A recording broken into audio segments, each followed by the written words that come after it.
Welcome into the Pick and Roll NBA podcast with Jet and Sap, presented by Full Press Coverage. Check out fullpresscoverage.com for great podcasts, articles, you name it, they got it. We are there. We are on Spotify. We are on YouTube now. If you go to my YouTube channel, YouTube/Jet Stryer, that's the YouTube version of the show. We don't have flashy graphics yet, but we do have our faces, and that should be enough for you right now. Except for Sap, you said you need to work on creating some sort of like a set in your background, right? Yeah, I'm going to create a set, or you can have a virtual background on Zoom. So I may work on that. Maybe I'll just hang some pictures behind me, or just bring in the books so that I look like an intellectual, because everybody's got to show off the books that they have. That is true. What is it with the books? For so many people, that's like their background is books. I guess they just want to make sure that everybody knows they read, which is great. You know, we all read. I've never been someone that likes to read novels. I'll be honest with you. I'm more into I like long form journalism. So I'll read like the 37-page piece on whatever. I like that type of stuff, but novels don't really do it for me.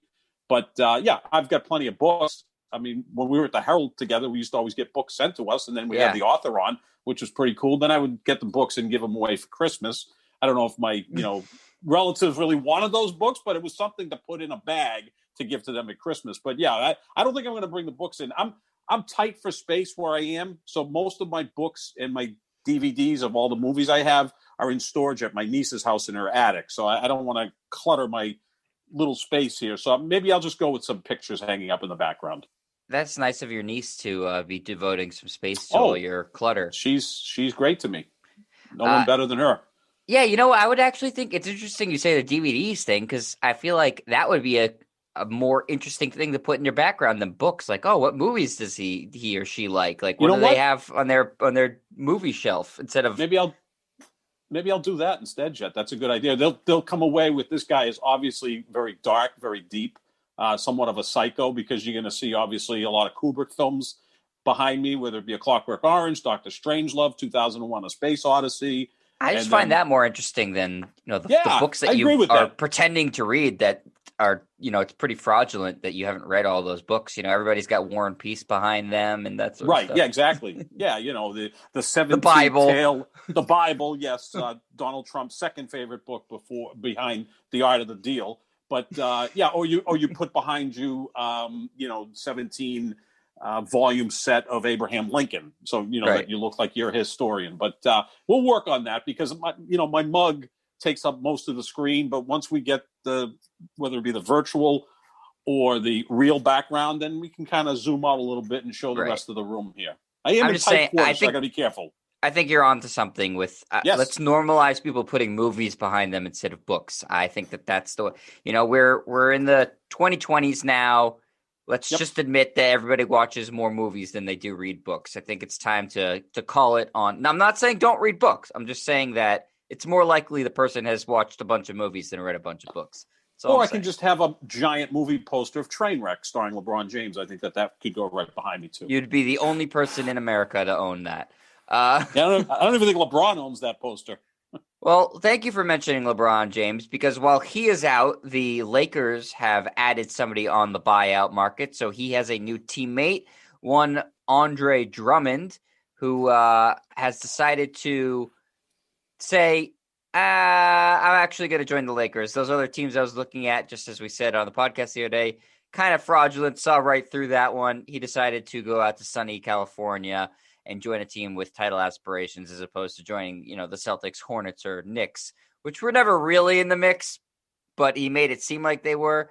Ultimately, he signs where everybody thought he was going to sign, and he goes to LA. Is this a big addition for the Lakers, or is it something that maybe is a little bit overrated because of the name? I think it's a great addition for the Lakers, Jet, because obviously Anthony Davis is going to be out probably another 2 to 3 weeks. LeBron will probably be out another 3 to 4 weeks. They've won a couple games in a row. They didn't beat anybody of significance, right? I mean, one of the teams they beat was Cleveland. So, they won 2 games. They want to stay in that top 6 in the Western Conference, avoid being in the 7 through 10 one-game play-in scenario. So I think they look pretty solid there. So Drummond can help them maintain some normalcy over the next 2 to 3 weeks if they can play 500 ball till Anthony Davis comes back in. Also, I think he'll fit in fine with Anthony Davis, who prefers playing the 4. So you'd have Drummond at the 5, Anthony Davis at the 4. LeBron has his own position, but let's call him the 3. And then you got Dennis Schroeder and KCP. That's your starting backcourt. That's a really good starting lineup. And now you'd move Gasol back to the bench where I think he belongs, where he can be kind of a spot player. Then you've got your other guys, Kuzma, Wesley Matthews, Caruso. That would formulate a pretty solid bench for the Lakers. I think it's a great move. The guy can still rebound. He's averaging 13 and a half rebounds a game this year alone, playing less than 30 minutes per game. I mean, this is one of the best rebounders of his era, right? I mean, he's 69th all-time in rebounding in the history of the league, and he's only 27 years old.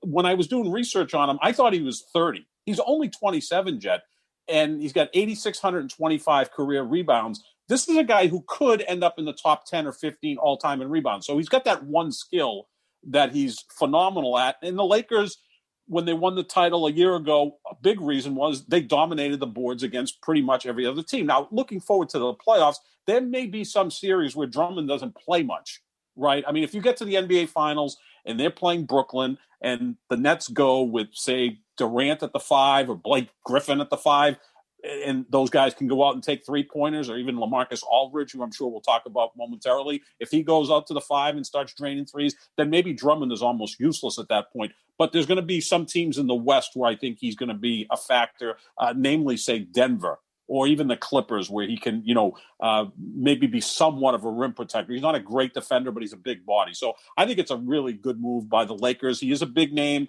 but the man can still rebound, and rebound still matter, as I said in a prior podcast. As Pat Riley said through the 80s, no rebounds, no rings. And I think Riley knows a lot about basketball. Yeah, it's, I think that the Lakers certainly have always been a destination for these guys, so it's not a surprise that he ended up there. And fortunately for LA, he does fill a hole that they happen to have, is that, the position he plays is a position of need for them.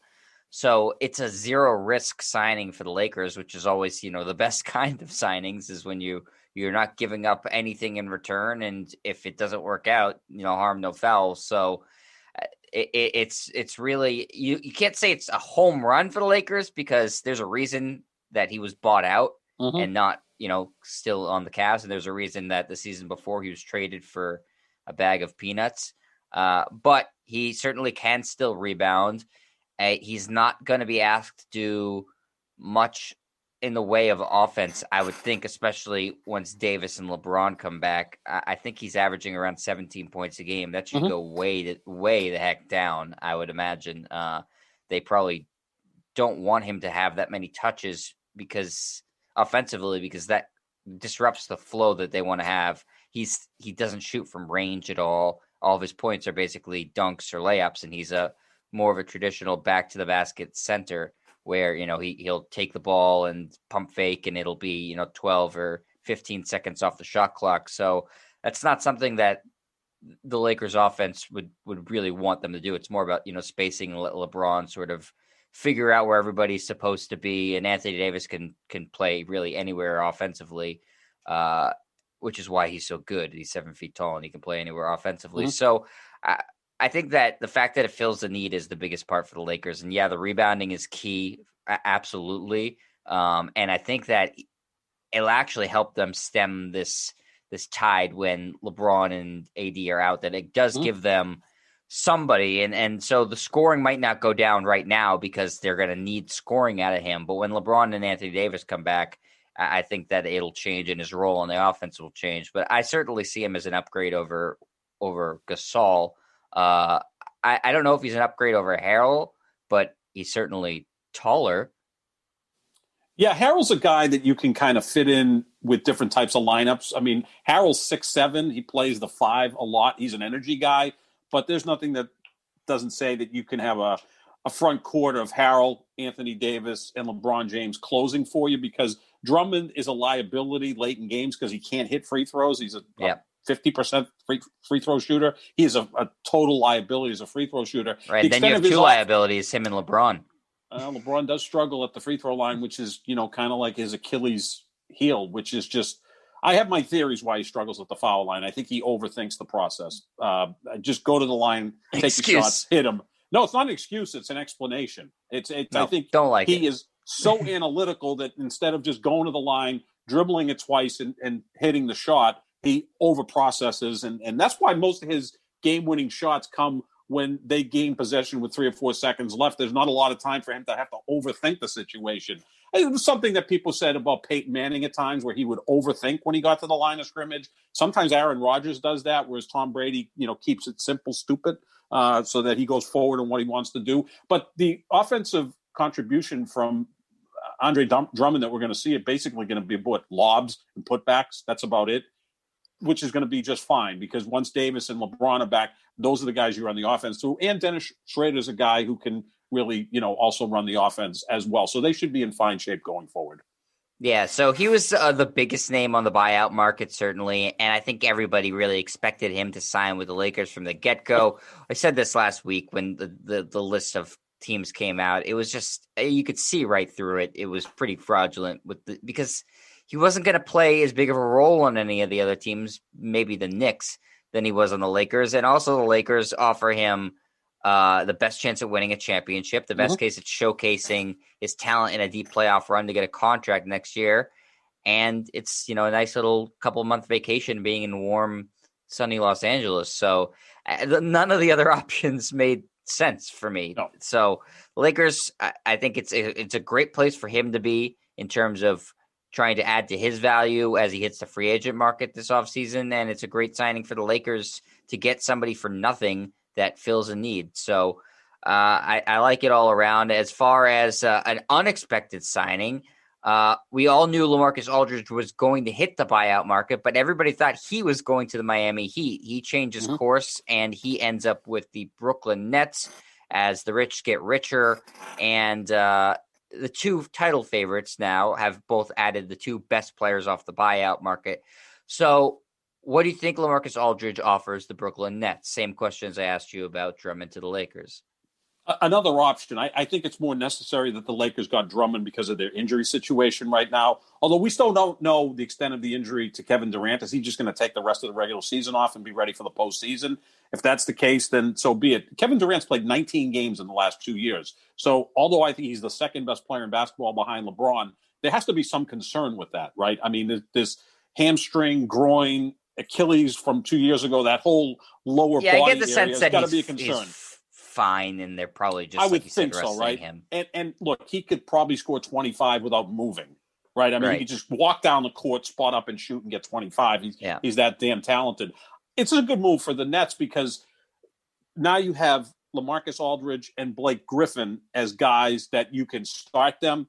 They give you some versatility. Blake Griffin can play a little bit of the 5. Aldridge can play some of the 5. So if they want to go with a heavy offensive lineup, they can have either one of those guys at the 5. Durant can play the 4. Jeff Green is a versatile front court guy as well. And, of course, you got Harden and Kyrie in the backcourt. So it's a scary team to try to face. Aldridge, to me, looks like he's certainly closer to the clubhouse than Andre Drummond. Aldridge is 35. Again, not an athletic player. He's more of a skilled guy. His numbers have gone down this year, as we can tell, but he's also seemed to have checked out with the San Antonio Spurs. This year, he's averaging 13.7 points and 4.5 rebounds per game. Shooting 46% from the floor, 36% from 3. So I think he's a guy that can be another piece for the Nets. And look, when you got someone like LaMarcus Aldridge and Blake Griffin, if you get to the Eastern Conference Finals and you're battling, say, Philadelphia, and it's a pretty tight series, one of those or both of those guys at some point can steal a game for you, right? I mean, in a fourth quarter, they can hit a big shot, make a big play. Remember the Celtics when they played the Cavaliers in the 2008 playoffs in the second round? It was P.J. Brown hit a huge shot in Game 7. Huge shot in Game 7. That was the game where Pierce and LeBron were just going mano a mano. It was so similar to Bird, Dominique Wilkins in 1988. And I remember P.J. Brown hitting a huge, I'd say a 15-footer from the left side, the left wing. Saved them. Mm-hmm. Saved them. If he misses that shot, who knows what happens in that series. So I think that Aldridge and Griffin can offer that, because they're big-time players. or they were big time players. They're not what they used to be, but we're talking about two guys that have been to 5 or more All-Star games, and now they're not the players they were. But there's also not the same responsibility because that team is run by Durant, Harden, Kyrie Irving, pick your order, and then everybody else is going to play a subservient role. And that's the thing that they're going to have to accept because they've always been the guy on their teams. Right. Now they're the 4th and 5th option. And I haven't even mentioned Joe Harris, who's a dead-eye knockdown three-point shooter, who adds another piece to it. So another good move by the Nets. I know a lot of people are pushing back. I saw earlier Stephen A. Smith and Kendrick Perkins were going at it with Max, about how they're turned off that these two players who just 2 years ago were considered cornerstone guys to their franchise all of a sudden are just going to the Nets to try to win a championship. And, Max brought up Karl Malone and Gary Payton going to the Lakers, but Payton and Karl Malone started for the Lakers in 2003, 2004, and they were better players career-wise than Aldridge and Blake Griffin. So they kind of had a little bit more leeway when it comes to that. But look, they're chasing championships. That's what guys are doing. Aldridge has made over $200 million in his career already. You look at Andre Drummond's made about $130 million. So they're set financially. They'd like to add a ring. And because we've all put pressure on players to get a ring, right? The first thing we talk about, or the second thing we talk about when we talk about Karl Malone and Charles Barkley is what? Never won a championship. Yeah. And those two guys are better than all of these players we're talking about right now that have moved on from the buyout market. I mean, it's not even close. But Blake Griffin, LaMarcus Aldridge, maybe winning a championship puts them over the top to be Hall of Fame players. I mean, are they thinking that far down the road? They've made plenty of money. So that's I don't be a know big that reason. I don't know that it's the Hall of Fame more than just like, having that. They're competitive guys. Everybody's in the NBA is competitive, and just in winning a ring that's the goal you want. Yeah. Some money might be the priority, and I'm sure earlier in their career it was, but now that they've made all the money that they've made, I think they, as the competitive aspect of them and saying, my career is winding down, I'd like to be on a winning team, a team that actually, pulls it off. And it turns me off too. I don't like that all these guys are going to, the same teams and that everybody's congregating on two teams and that the finals seems super predictable. I don't think that's fun. I think part of what was so fun about the bubble last year was that it was so wide open. I mean, no one thought the Heat were coming out of it, and they came out of it. And that makes sports better when it's unpredictable. And this is going back to what it was just a couple of years ago, where it was the Cavs and Warriors every year, and you could write it in Sharpie before the season started. So I don't like that aspect of it. And talking about Aldridge specifically, yes, he is probably closer to, as you said, the clubhouse than Andre Drummond, but he also still offers more of a modern game than Drummond at this point because he can shoot from range. He isn't a black hole down in the paint. He's not as good of a rebounder, obviously, and never has been, but he's a more varied offensive player than Drummond, skill set wise. So, like you said, he could certainly steal them a couple of games. I do think it's a good signing. I think he's probably, just as we've seen with Blake Griffin, going to be reinvigorated by playing for a team that's, competing for something here. And obviously the Spurs weren't the mess that the Pistons were, but it's not like anybody expected the Spurs to go anywhere this year. So I think it's hard as a player who's been in the league for a long time to take stock of where you're at in terms of the team and say, this team's not really going anywhere. What's the point of me putting in my, full effort? And then suddenly you're on a team with championship aspirations and, you start playing a little bit differently. We've seen it with Blake Griffin. You've seen it countless times over the years with other guys in similar situations. And so I wouldn't be shocked if Aldridge starts picking it up more than he was in San Antonio. So I think it's a great signing. The issue for Brooklyn when they acquired James Harden was depth was going to be an issue. Now they've pretty much rectified that. They're not the deepest team in the world, but they're certainly deep enough to win a championship. They're not going to have a bad bench. And so Aldridge just adds to that. And I think that the part where people get frustrated with, adding Griffin and adding Aldridge is that you're just adding luxury to a team that didn't Mm-hmm. need it, and it's adding Drummond too. These teams, the Lakers and the Nets, everybody thought before those additions they were the finalist favorites, and now they've just added more. So I get being turned off by it. Personally, I hate it. I do think the NBA needs to take a look at the buyout market and limiting teams to one buyout player in the. I don't know that they'd ever be able to do that because the Players Association would push back on it because there's one less team to employ somebody. But it does seem like it really sucks when you have three guys who have been bought out who are kind of premier names: Griffin, Aldridge, and Drummond, and two of them have ended up on Brooklyn.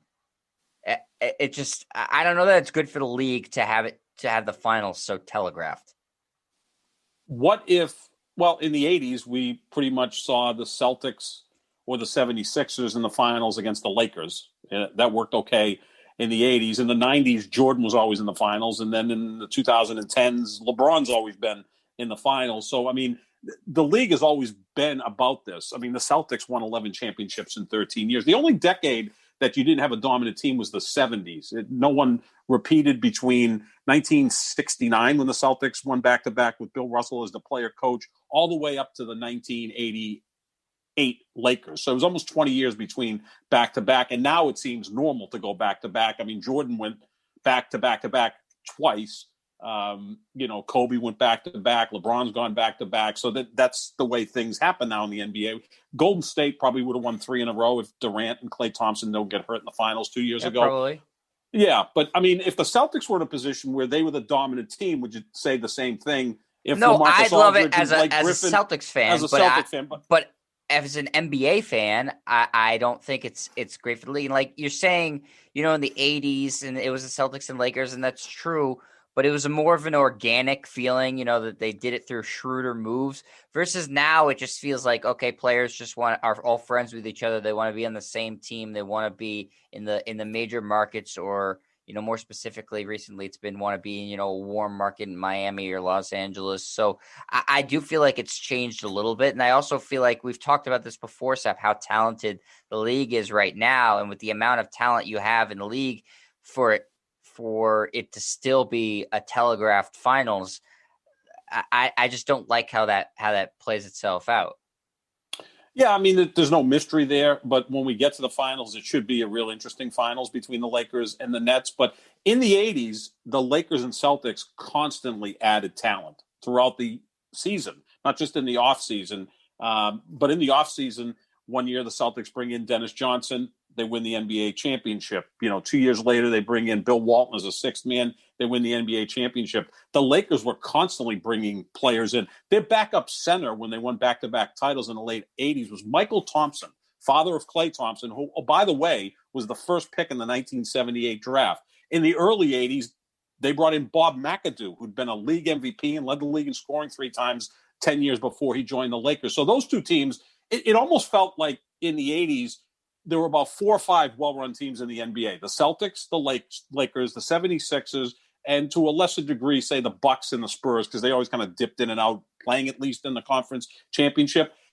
Now, I think there's more well-run teams. I think even Oklahoma City, which right now is a train wreck, but they're setting things up for the future with all these draft picks. So there's more well-run teams. It's just that the contracts are so huge that people want to get off of contracts as quickly as they can to move on. The whole buyout thing kind of is strange to me. Like, are they going to do this in baseball at some point? Let's say that, in 5 years, Mike Trout looks like he's a shell of himself. The Angels still have to pay him, $35 million a year for 7 years. Is there going to be a buyout option in baseball? No, that's not going to happen because that Players Association is so strong. So that whole buyout thing to me is kind of strange. Yeah, I mean, now the players have a choice to go where they want to when they're bought out. And they picked the 2 best teams in basketball. But it was done a little differently in the 80s, but still the same way, which led actually to one of our listeners, posing a question to me. Is this Nets team now the most accomplished team we've seen since the merger? When you look at the totality of their roster, they're not all in their prime right now. Right. Obviously, Griffin and Aldridge are past their prime. Durant, when healthy, still in his prime. Harden and Kyrie are right in their prime. Is this, since you've been following basketball, is this the most accomplished roster you've ever seen? Not looking at them all in their prime, but in terms of what they've all accomplished. Because all 5 of these guys, Jed, have been to 5 or more All-Star games. That hasn't happened since the 2010, 2011 Celtics, who had 5 players who eventually would have played in 5 All-Star games. Obviously, Garnett, Allen, Pierce, Rondo, and they had Shaq on that team, who was, well washed up. But you can make a case this Brooklyn team's as accomplished as any we've seen. The only thing is they haven't accomplished yet is win a championship. Right. Yeah. I mean, I'd still probably shade towards that Lakers with Karl Malone and Gary Payton, and they didn't win a title. Yeah. Good point. But in terms of just accomplishment, like those, Shaq, Kobe, Malone, and Payton were all no-brainer first ballot Hall of Famers. All with maybe the exception of Gary Payton, now top 50 players. But you could certainly make an argument that Gary Payton's a top 50 player of all time. You can make an argument, yeah. I mean, but the other guys are all guys, yeah. Easy top 50 guys. I mean, Shaq and Kobe are top 20 guys, and Karl Malone probably top 25, top 30. I'd say top 20 as much as I don't like him. He's definitely a top 20. I mean, the guy's second all-time leading scorer. Right. I didn't even think of that team because they didn't win. And it's weird to say because they didn't win, but you're asking me the most accomplished just looking at it, and they're obviously Malone and Payton were past their prime. But if you're just taking the totality of their careers, then because it's similar now in that Griffin and Aldridge are obviously past their prime. And I was looking this up, and there's an article on NBC SAP about just this, and it says the Nets are the first team in NBA history with 6 players who've made multiple All-NBA teams. Durant has 9, Harden 7, Griffin 5, Aldridge 5, DeAndre Jordan 3, and Kyrie Irving 2. They've combined for 31 All-NBA appearances.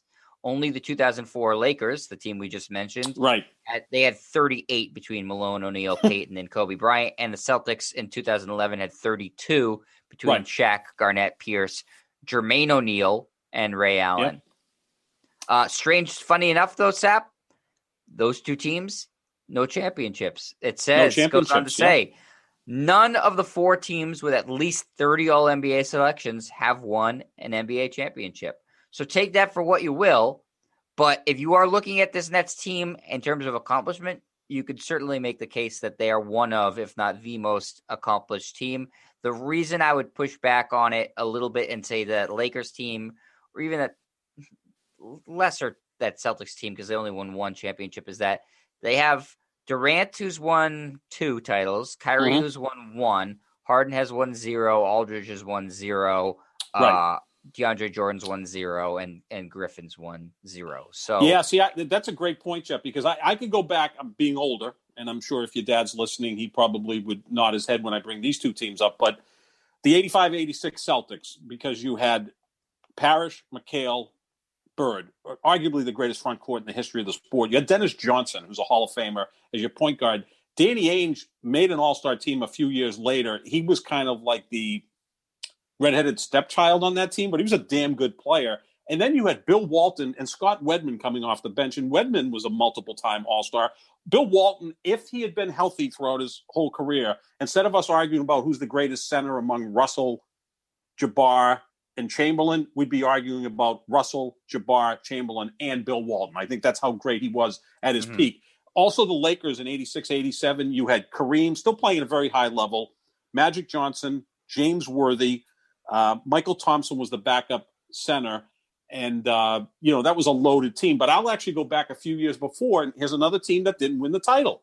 The 82-83 Lakers actually got swept by the 76ers in the finals. That team had Jamal Wilkes and Bob McAdoo to go along with Norm Nixon, Magic Johnson, and Kareem Abdul-Jabbar and James Worthy. I mean, that's talk about 3 a guys who team. won the MVP award on the same team. Right. That team was absolutely loaded, but they got swept by the Sixers, who, by the way, also had a super team, right? Moses Malone, Dr. J, Andrew Toney, Mo Cheeks, all in the Hall. Well, Tony's not in the Hall of Fame. He was headed in that direction, but had injuries. Bobby Jones was coming off the bench. He's a Hall of Famer. So here's what I might say then, Seth. We've seen these great teams in the history of sports.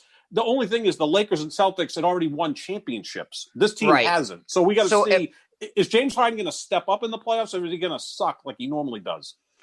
I think that I might say this is the best collection of individual talents in their prime on one team. There you go. Perfect. Because we've talked about this plenty of times before, that the Warriors were a better constructed team, but in terms of the individual talents who are in their prime on this Nets team, it's the best collection of that. Because I do believe that Durant, Kyrie, and James Harden are all in the very prime of their career.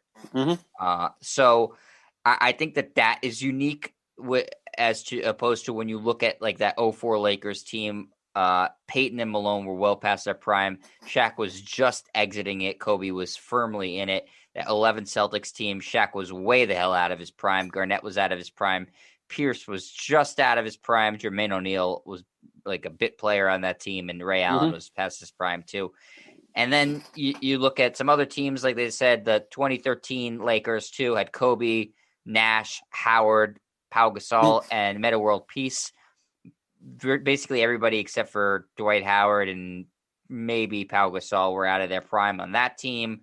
Barkley, Hakeem, and Scottie Pippen on the 99 Rockets.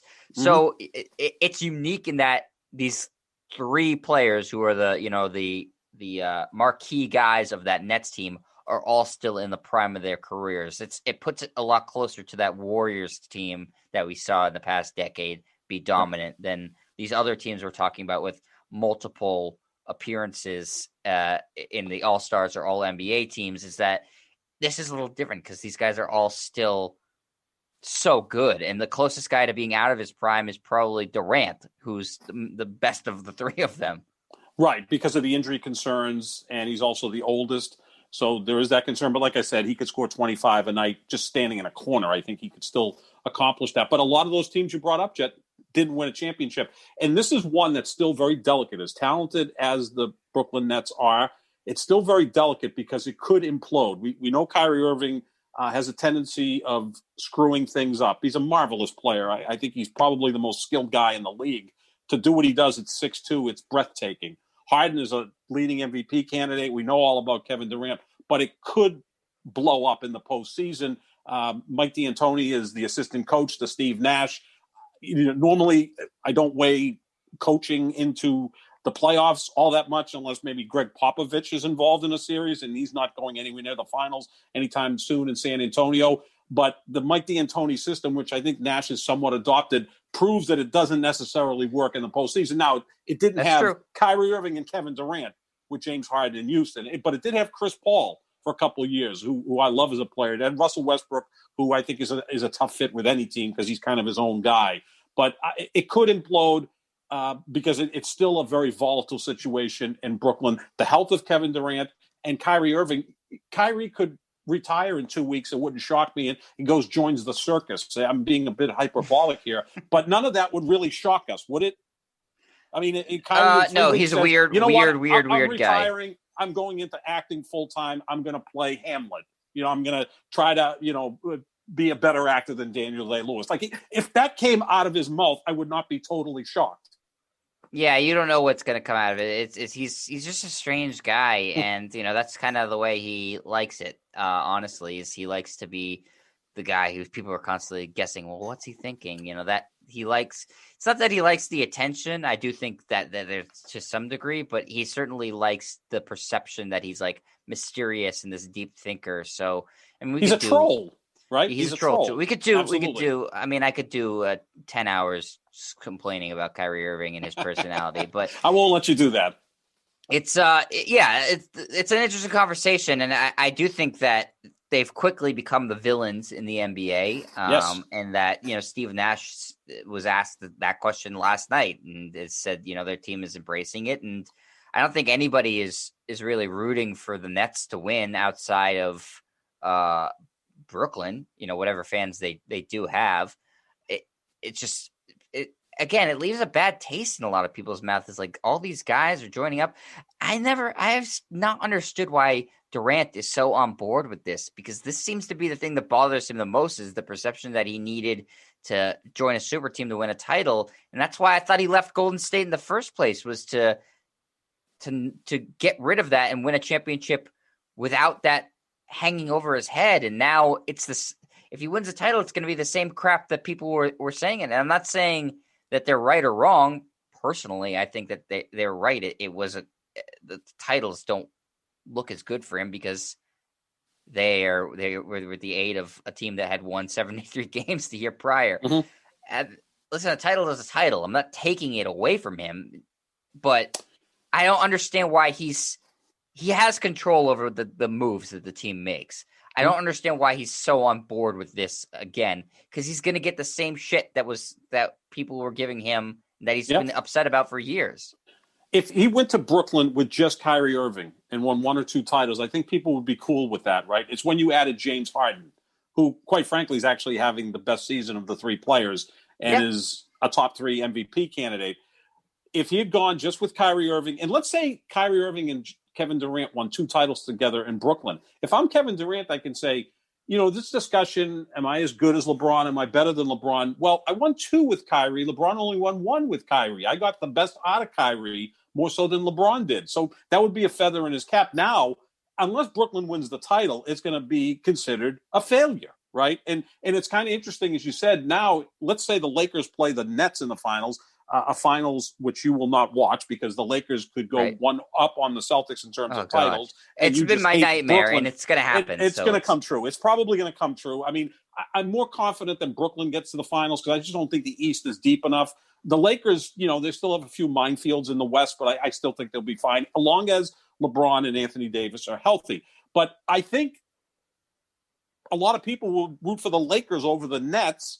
First of all, the Lakers have a huge brand. It's still the biggest brand in the NBA, so people are going to root for them. Yeah, they're the most popular team in the league. Uh-huh. And of all those great players, the guy who turns people off the least of the 5 great players we're talking about is Anthony Davis, right? Sure. Like he's not interesting. He's kind of dull, but he's not someone that anybody has any strong feelings about. Like Kyrie is hated in Boston. He's kind of a loopy, so no one's going to like him. James Harden ate his way out of Houston. Durant keeps showing up on super teams, and LeBron's the most polarizing guy in the league. Whereas Anthony Davis is like, yeah, he's really talented, seems like a nice guy. He's a Green Bay Packers fan. How bad a guy could he be, right? So he would be the one guy people actually be rooting for in the finals. Like, I kind of like Anthony Davis. The other guys I'm not crazy about. That's what people will say, and that's kind of hilarious because, for the most part, people will root against LeBron or the Lakers unless they're Laker fans. Sure. And in that case, the agnostic fans will probably root for the Lakers. Now, the Celtic fans are going to just hope the thing get canceled because they can't win in either situation. Yeah, it's brutal. No, it's a Celtics fan. I've seen it coming since like week 2 of the season, and it's awful. It's like a Bataan death march to the finals for me. But that's the state of the Celtics. It's crap. Everything's crap right. in the Celtics land right now. So yeah, I am not looking forward to the teams. I do think it will be an excellent competition between the 2 of them, but it is 2 super teams. I mean, you can't make any doubt about that, but we'll see how that goes. A team moving on from the super teams, a team that is the by far and away, in my mind, the worst team in the league is the Houston Rockets, who recently had a 20-game losing streak and traded away the centerpiece of the James Harden trade, Victor Oladipo, for 2 guys they're just going to get rid of, Kelly Olynyk and Avery Bradley, and then a pick swap that they won't end up using. So for nothing. Their GM, Raphael Stone, this is his first year on the job, and what a year it's been. He says no regrets about the hashtag no regrets about the James Harden trade. He said that, quote, I would for sure 100% do that deal again.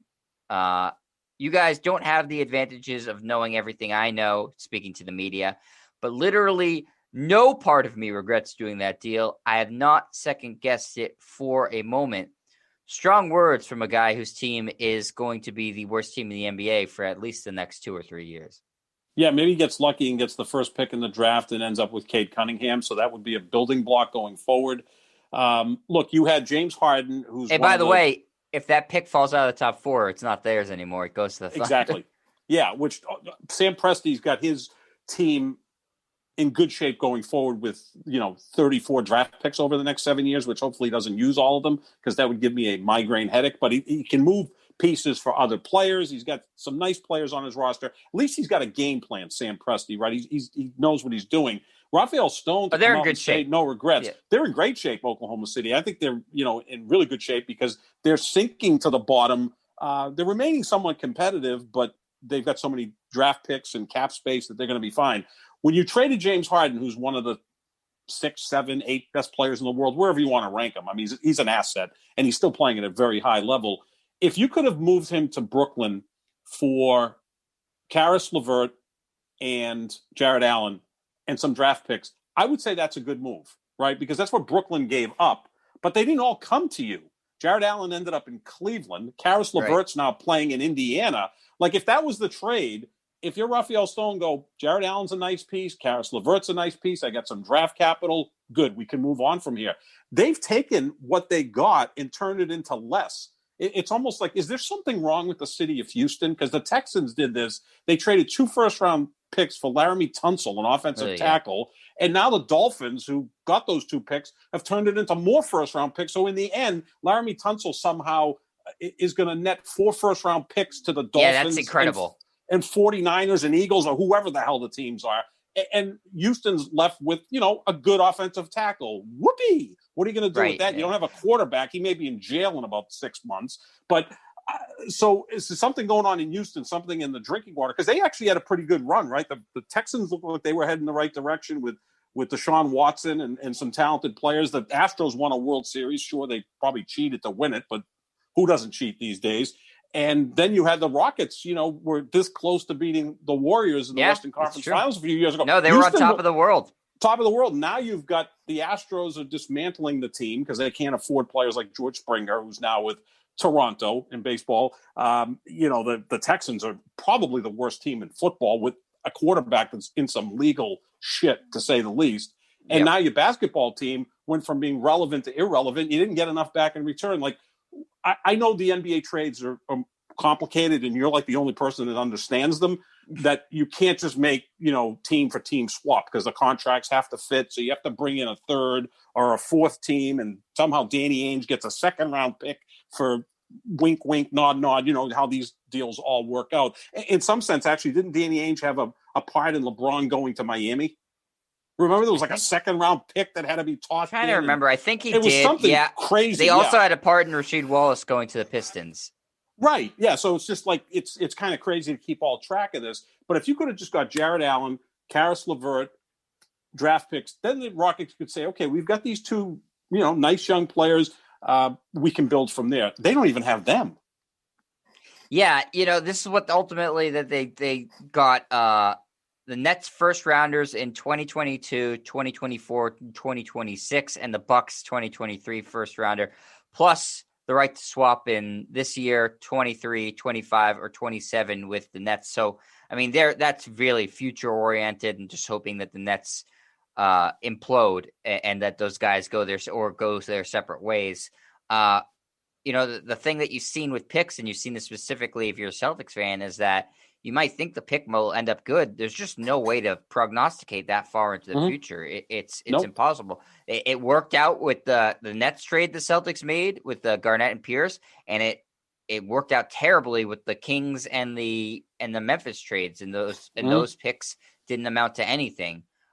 So it's impossible to know. And I just, at the time, I didn't think that Brooklyn was the right trade partner, because it sent a bad message, for one, that Harden got to pick his team with 2 years. And he had 2 years left on his contract. He wasn't a guy who's going to be a free agent and leave them this offseason. He should have had a lot less leverage than he did.